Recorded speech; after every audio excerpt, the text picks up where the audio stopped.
Assalamualaikum warahmatullahi wabarakatuh. Saya Sofia Fihilmi dari kelompok 5 yang akan membahas tentang Makkiyah dan Madaniyah. Berikut anggota kelompok 5 yaitu Sofia Fihilmi, Ahmad Fahri Ihsani, dan Sayyidatus Sofia. Mari kita lanjut ke bab A, yaitu pendahuluan dari Mas Fahri. Pendahuluan.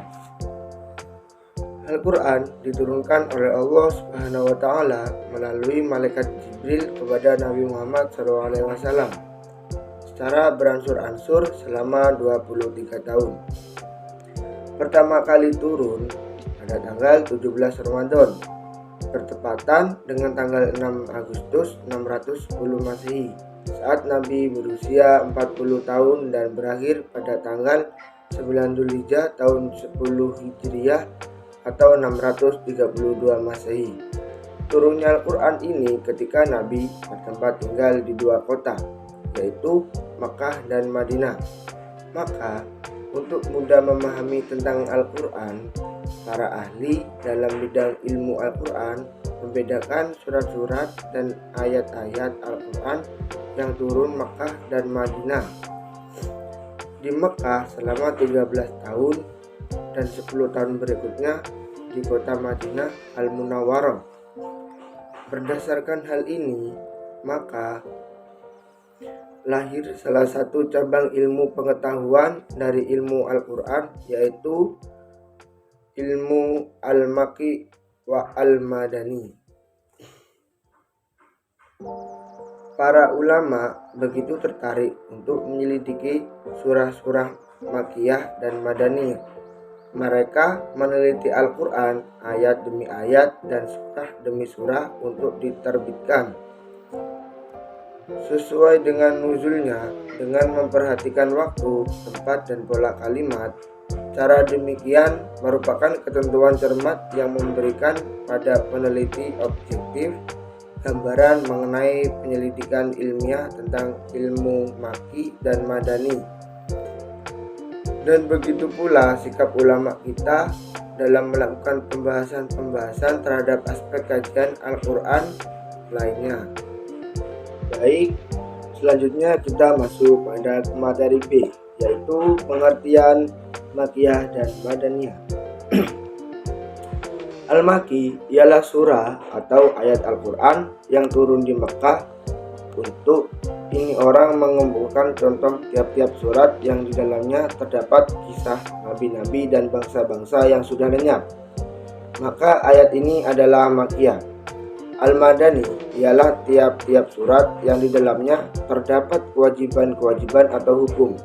Maka ayat ini adalah Madaniyah. Adapun pengertian yang ditawarkan oleh para ulama tentang Makkiyah dan Madaniyah diantaranya sebagai berikut. 1.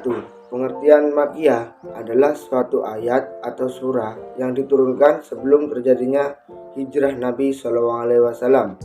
Sedangkan Madaniyah adalah yang diturunkan setelah hijrah Nabi SAW, baik yang turun di Mekah atau di Madinah, ataupun yang turun bukan pada keduanya.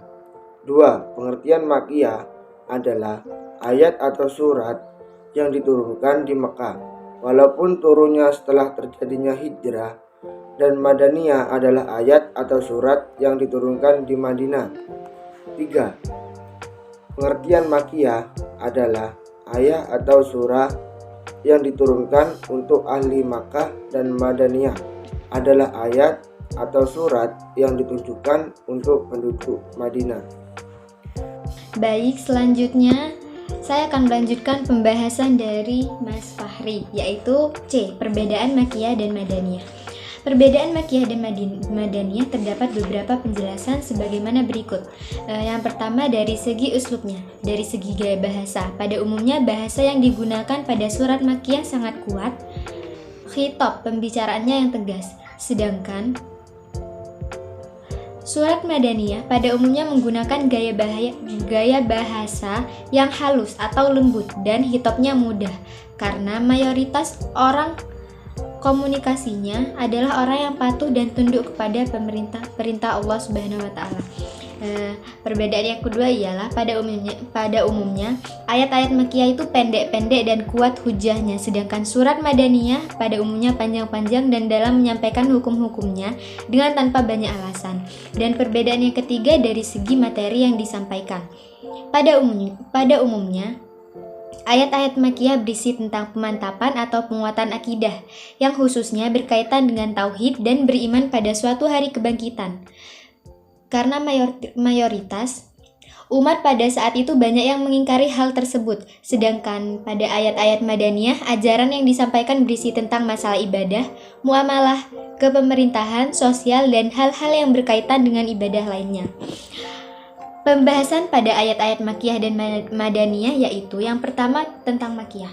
Makkiyah ini membahas tentang ketauhidan kepada Allah, menguatkan risalah Rasulullah SAW, meyakinkan tentang hari pembalasan, hari kiamat, surga, neraka, dan berupa bantahan terhadap kaum musyrikin serta ayat-ayat kauniyah. Yang B mengisahkan para nabi-nabi terdahulu dan pengikutnya yang mendustakan agar mengambil hikmah dari kisahnya, sekaligus menjadi pelipur lara bagi Nabi SAW agar bertambah kesabaran dan keyakinan bahwa Allah Subhanahu wa taala akan memberikan kemenangan kepadanya. Yang C meletakkan asas-asas umum terkait pensyariatan keutamaan akhlak kepada sesama masyarakat. Dan selanjutnya yang D, setiap surat yang terdapat kalimat seruan seperti Ya Ayyuhan Nas, kecuali surat Al-Hajj, di mana dalam surat tersebut pada ayat 77 terdapat Ya Ayyuhalladzina Amanu, namun ia tetap masuk kategori Makkiyah. Yang kedua Madaniyah. Madaniyah menjelaskan tentang ibadah, muamalah, hudud tentang keluarga, warisan, keutamaan berjihad, sosial, hubungan antara negara baik dalam perang atau aman, dan permasalahan tentang syariat. Baik yang B, menunjukkan pembicaraan dengan ahlul kitab baik dari Yahudi atau Nasrani dan mendakwahkan kepada mereka agar memeluk Islam, menjelaskan kepada mereka sikap mereka tentang penyelewangan terhadap kitab-kitab Allah dan menjelaskan perselisihan mereka terhadap kebenaran yang datang karena kedengkian yang tumbuh di antara mereka. Yang C membeberkan sifat orang munafik. Dan yang D, setiap surat yang dimulai dengan Ya ayyuhalladzina amanu kecuali surat Al-Baqarah ayat 21 dan 168, An-Nisa ayat 170 dan 175, Al-Hajj ayat 1 dan Al-Hujurat ayat 13. Umar Siddiq menambahkan penjelasan tentang perbedaan isi dari ayat atau surat dari Makkiyah dan Madaniyah sebagai berikut. Yang pertama Makkiyah. Surat Makkiyah, setiap surat yang ada di dalamnya mengandung sajdah, maka surat itu Makki. Setiap surat yang mengandung lafal kala berarti Makki. Lafal ini hanya terdapat dalam separuh terakhir dan dari Al-Quran dan disebutkan sebanyak 33 kali dalam 15 surat. Yang ketiga, setiap surat yang mengandung Ya Ayyuhan Nas dan tidak mengandung Ya Ayyuhalladzina kecuali dan tidak mengandung Ya Ayyuhalladzina kecuali surat Al-Hajj yang pada akhir surat terdapat ayat Ya Ayyuhalladzina amanu ka'u wasjudu. Namun demikian, sebagian besar ulama berpendapat bahwa ayat tersebut adalah Makki. Yang keempat, setiap surat yang mengandung kisah para nabi umat terdahulu adalah Makki kecuali Al-Baqarah. Dan yang kelima, setiap surat yang mengandung kisah Adam dan Iblis adalah Makki kecuali surah Al-Baqarah. Terakhir, setiap surat yang dibuka dengan huruf-huruf singkat seperti Alif Lam Mim, Alif Lam Ra, Ha Mim dan sebagainya adalah Makki kecuali surah Al-Baqarah dan Al-Imran. Sedangkan surah Ra'ad masih diperselisihkan. Dan yang B, tema dan gaya bahasa surat Makkiyah. Yang pertama, ajakan kepada tauhid dan beribadah hanya kepada Allah, pembuktian mengenai risalah, kebangkitan dan hari pembalasan, hari kiamat dan kengeriannya, neraka dan siksanya, surga dan nikmatnya, argumentasi dengan orang musyrik dengan menggunakan bukti-bukti rasional dan ayat-ayat kauniyah. Yang kedua, peletakan dasar-dasar umum bagi perundang-undangan dan akhlak mulia yang menjadi dasar terbentuknya suatu masyarakat dan menyingkapan dosa orang musyrik dalam penumpahan darah. Yang ketiga, menyebutkan kisah para nabi dan umat-umat terdahulu sebagai pelajaran bagi mereka sehingga mengetahui nasib orang yang mendustakan sebelum mereka, dan sebagai hiburan buat Rasulullah SAW sehingga ia tabah dalam menghadapi gangguan dari mereka dan yakin akan menang. Dan yang terakhir, suku katanya pendek-pendek disertai kata-kata yang mengenaskan sekali. Pernyataan singkat, di telinga terasa menembus dan terdengar sangat keras, menggetarkan hati, dan maknanya pun meyakinkan dengan perkuat lafal-lafal sumpah, seperti surat-surat yang pendek-pendek dan pengecualiannya hanya sedikit. Yang kedua, tentang Madaniyah. Surah Madaniyah, setiap surat yang berisi kewajiban atas hak atau saksi adalah madani. Setiap surat yang di dalamnya disebutkan orang-orang munafik adalah madani, kecuali surat Al-Ankabut adalah makki. Setiap surat yang di dalamnya terdapat dialog dengan ahli kitab adalah madani. Tema dan gaya bahasa surat Madaniyah. Yang pertama, menjelaskan ibadah, muamalah, had, kekeluargaan, warisan, jihad, hubungan sosial, hubungan internasional, baik di waktu damai maupun perang, kaidah hukum dan masalah perundang-undang.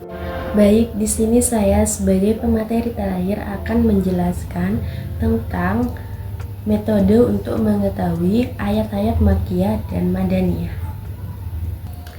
Afifuddin dalam bukunya menjelaskan bahwa ulama memiliki dua cara dalam menganalisa Makkiyah dan Madaniyah, yaitu yang pertama dengan cara sima'i nakal, yaitu mendengar penuklikan riwayat yang disandarkan kepada riwayat yang benar dari sahabat dan tabi'in. Maksudnya gimana? Mengendalikan pendengaran, simak, dan pemukilan nakal, riwayat yang sahih atau benar yang bersumber dari para sahabat Nabi Muhammad SAW dan para tabi'in. Yang kedua, dengan cara kiasi ijtihadi, yaitu analogi ijtihad yang disandarkan kepada kekhususan atau ciri khas kejadian Makkiyah dan Madaniyah. Maksudnya menggunakan analogi qiyas dan ijtihad, upaya sungguh-sungguh dalam memahami ayat Al-Quran dengan mempertimbangkan konteks dan karakteristik periode Makkah dan Madaniyah saat ayat tersebut diturunkan. Mana Al-Khatar mengungkapkan bahwa tidak diragukan bahwa metode sima'i bersandar kepada dalil nakal atau riwayat, dan qiyasi bersandar kepada dalil akal, dan keduanya adalah cara untuk meraih pengetahuan yang benar dan penelitian ilmiah. Selanjutnya, faedah mengetahui Makkiyah dan Madaniyah. Adapun faedah atau manfaat mengetahui pembahasan tentang Makkiyah dan Madaniyah.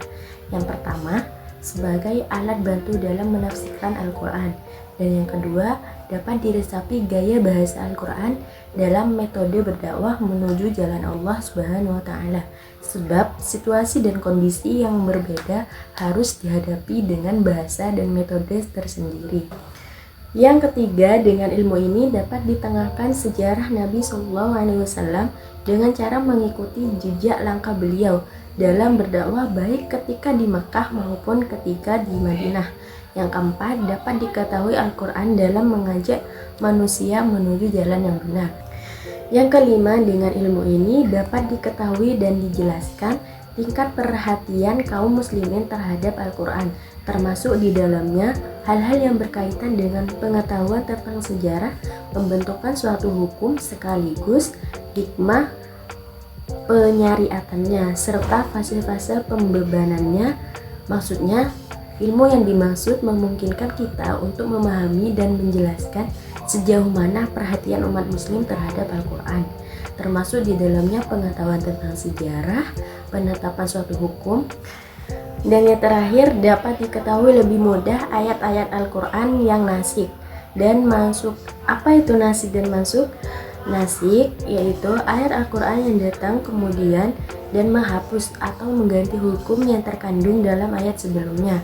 Sedangkan mansukh, ayat Al-Quran yang hukumnya telah dihapus atau diganti oleh ayat yang datang kemudian atau nasikh. Dan yang terakhir, dapat diketahui mana ayat yang lebih dahulu diturunkan dan yang di belakangan yang diturunkan. Dengan demikian berakhirlah presentasi dari kelompok kami. kelompok 5. Semoga apa yang telah kami sampaikan dapat memberikan pemahaman yang bermanfaat dan menginspirasi kita semua. Terima kasih atas perhatiannya. Wassalamualaikum warahmatullahi wabarakatuh.